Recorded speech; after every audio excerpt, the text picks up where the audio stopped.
mean that blood vessels in your brain. It may mean that blood is reaching your brain, but there might be certain parts of the brain that the blood vessels are constricted or blocked or whatever it is. I'm hoping that's not what the case is there with you, but that is definitely something you want to see a doctor about.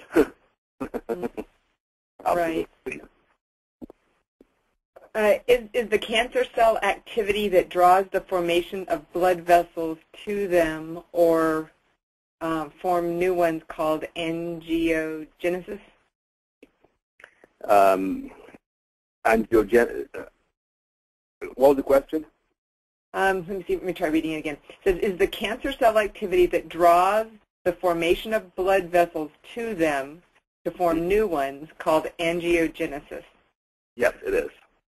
Okay. But angiogenesis, in some cases, they actually use the word neogenesis, which means new vessel formation. But yes, angiogenesis. There's actually a drug that was made to deal with angiogenesis called endostatin. And the person who actually discovered this whole angiogenesis thing was a doctor by the name of Judah Folkman.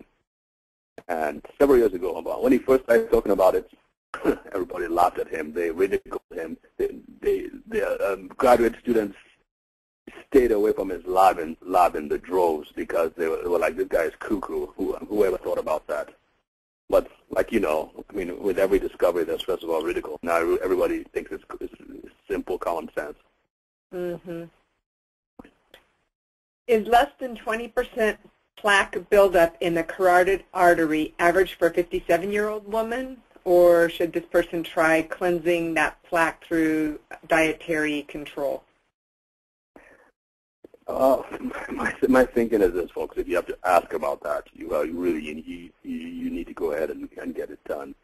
Plaque formation of any amount is really not acceptable.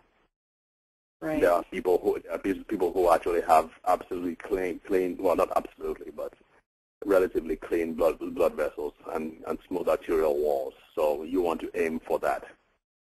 Well, and it seems like you wouldn't want to wait until you had plaque to start doing dietary things. Right, exactly. You don't want to wait until it's 50% for Pete's sake. Right. Okay. Does chewing tobacco affect you the same way as smoking? Not the same way. Well, because chewing tobacco, you're still taking in nicotine for one, and two, you're also taking in chemicals, which will which cause damage to your tongue, your throat, to your esophagus.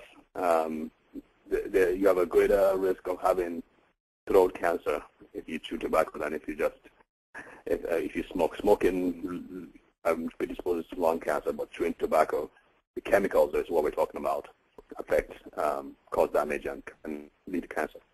Right. Somebody also asked about omega-9s. I know we've talked about just doing a whole class on all the omegas, but right. About omega-9? Well, I haven't studied that, folks. Most of the research out there is on omega-3s and 6s, the anti-inflammatories and pro-inflammatories. So I'm ignorant on that. Sorry. Okay. Let's see. Can you just give us a quick summary of what can be done to reduce inflammation instead of using the statins and things like that? A